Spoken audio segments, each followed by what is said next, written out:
Oi gente, esse é o Nerdice Cristã e o objetivo desse canal é a gente trocar uma ideia sobre cultura e evangelho. Será que as duas coisas dialogam? Bom, hoje eu quero falar um pouco sobre um livro que talvez você tenha lido obrigado na escola porque algum professor de português pediu justo esse, ou não. O nome dele é A Marca de uma Lágrima. É um livro do Pedro Bandeira. E eu sei que existe uma boa chance de muita gente que curte esse canal não conhecer esse livro. Como eu falei para vocês no início, o objetivo é a gente tentar falar sobre tudo, tentar puxar assuntos em mais diversos lugares. Na verdade, um dia a gente ainda vai falar um pouco sobre pintura e outras coisas assim, mas espere. Por enquanto, eu quero falar com você o seguinte: A Marca de uma Lágrima. Qual é a história desse livro? Bom, uma menina chamada Isabel, ela escreve poemas. E em dado momento ela se apaixona pelo primo dela, o Cristiano.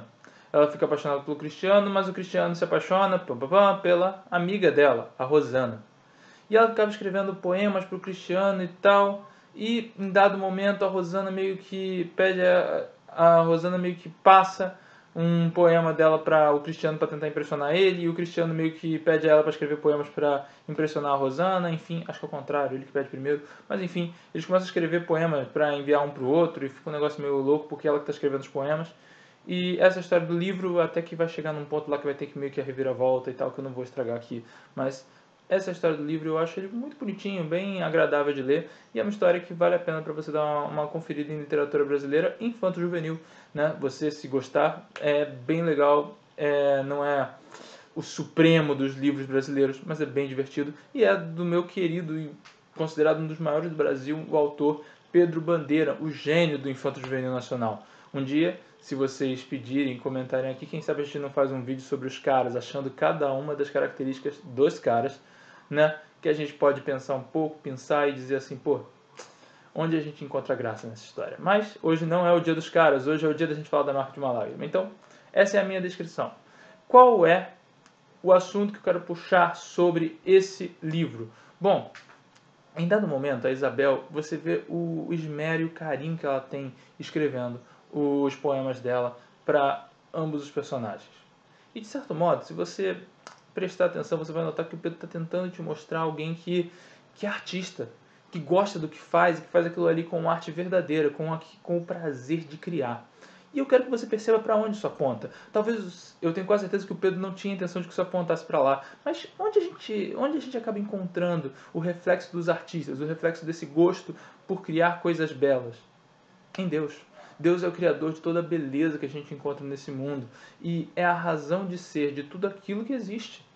Ele é o artista supremo de toda a bela arte natural que a gente encontra nesse mundo e até um pouco também da inspiração dos artistas que produzem artificialmente. Tudo isso é dele, é a criação dele.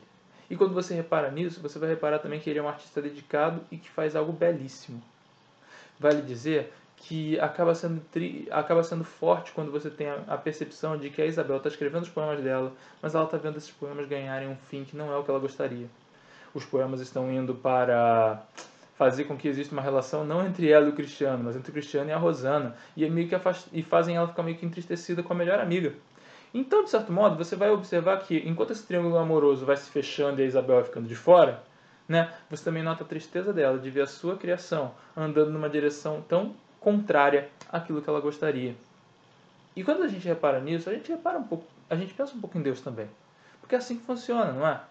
Quer dizer, é uma criação que seguiu numa direção oposta, numa direção diferente, na direção em que não deveria ter ido. A gente não devia ter seguido nessa direção, mas é a direção que a gente acabou indo parar. E quando a gente reparar nisso, você vai perceber que tudo isso, nossa, eu falei muito isso nesse vídeo, mas que toda essa construção dá pra gente a ideia de um artista que cria algo belíssimo para ser tremendamente mal aproveitado, para ir completamente contra a vontade dele nessa criação. O louco é você notar que, embora Deus se entristeça com a sua criação, como a gente vê lá na história da Arca de Noé e em outras histórias da Bíblia, ou se entristeça com o seu povo, com as pessoas que estão mais ligadas a ele, como a gente encontra lá em Êxodo 20, quando a galera meio que não dá muita importância aos 10 mandamentos, você também vai perceber que Deus, diferentemente da Isabel, tem controle total sobre tudo que está acontecendo. E, portanto, as coisas vão se ajeitar, de um jeito ou de outro. Ele vai ajeitar as coisas, porque em dado momento ele vai entrar na história. A gente conhece essa história, né? Ele entra na história e muda tudo. muda tudo porque ele vai lá e oferece uma alternativa e oferece um conserto para ajeitar tudo e para que a gente possa andar do jeito que ele queria que a gente andasse. E ainda, porque em dado momento também, ele vai encerrar a história e vai fazer o quadro mais bonito, a parte mais bela de toda a arte dele. Então, a gente encontra em Deus um artista ainda mais apaixonado do que a Isabel. E a gente encontra nele também a solução para toda essa obra de arte que é a criação dele. Finalmente, eu também quero chamar a sua atenção para o lado meio abnegado da Isabel. Ela meio que abre mão do amor da vida dela, abre mão da amiga, tudo porque ela gosta dessas pessoas. É válido você tomar cuidado, tá bom? Isso não é uma dica de como agir. E você vai perceber, até pela direção que o livro vai tomar, que é necessário a gente ter uma autocrítica nessa história. Às vezes, nas paixões da juventude, a gente não pensa muito isso e meio que quer ser abnegado com coisas que não fazem muito sentido. Mas, ainda assim, dá para pegar o exemplo da Isabel e pensar um pouco nessa coisa de você saber negar a si mesmo, de você não seguir na direção que você queria seguir, porque você sabe que tem algo melhor para ser feito. No caso da Isabel, não foi algo melhor, mas em Cristo, muitas vezes, quando a gente nega a si mesmo, muitas vezes não sempre, quando a gente nega a si mesmo, é em direção a algo melhor. Então vale a pena prestar atenção nisso, tá certo? E ainda, eu tenho que dizer para você que a obra do Pedro Bandeira é baseado num livro chamado Cyrano de Bergerac, que é de um francês chamado Edmond alguma coisa.